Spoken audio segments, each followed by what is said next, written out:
Altra partita di rodaggio dell'Akragas Calcio prossima al campionato di promozione. Vittoria all'Essaneto 2-0 contro Santa Croce Camerina. Reti di Noto e Gambino. Le interviste a Silvestre Tripi, l'attaccante, all'allenatore Sebi Catani e al direttore sportivo Tino Longo.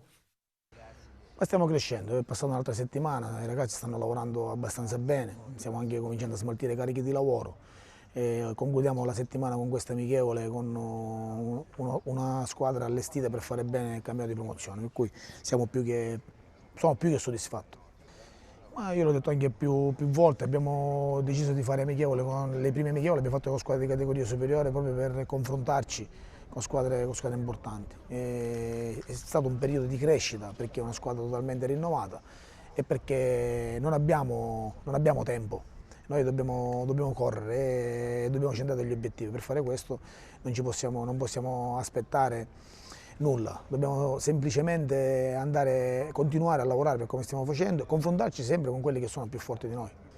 No, ho avuto l'indicazione che è un gruppo che vuole lavorare, un gruppo di professionisti, un gruppo di ragazzi predisposto al lavoro e poi per questo ringrazio pure la società che mi ha messo a disposizione tutto per poter fare bene il mio lavoro. È un periodo di assestamento, un periodo dove ci stiamo conoscendo, un periodo dove credo che abbiamo ampi margini di crescita.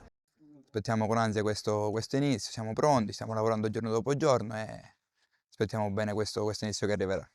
Abbiamo un gruppo importante sicuramente, è un onore rappresentare l'Akragas, specialmente nella mia provincia, dopo 8 anni torno a casa e speriamo bene per il proseguo. Poi immagino, niente, lavorare e pensare partita dopo partita, ogni domenica e speriamo bene per il futuro che sarà importante, di aiutare la squadra a fare sempre il meglio possibile. La squadra sta crescendo, il periodo diciamo, quello più pesante è passato perché ora dovrebbero essere un po' più sciolti nelle gambe.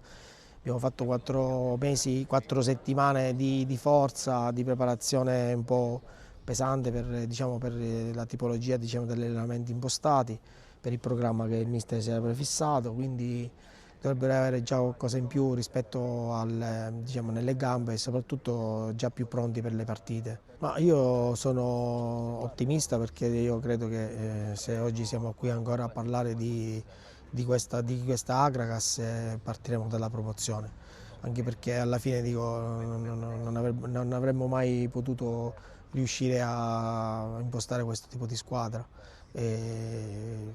Quindi su questo non ho dubbi.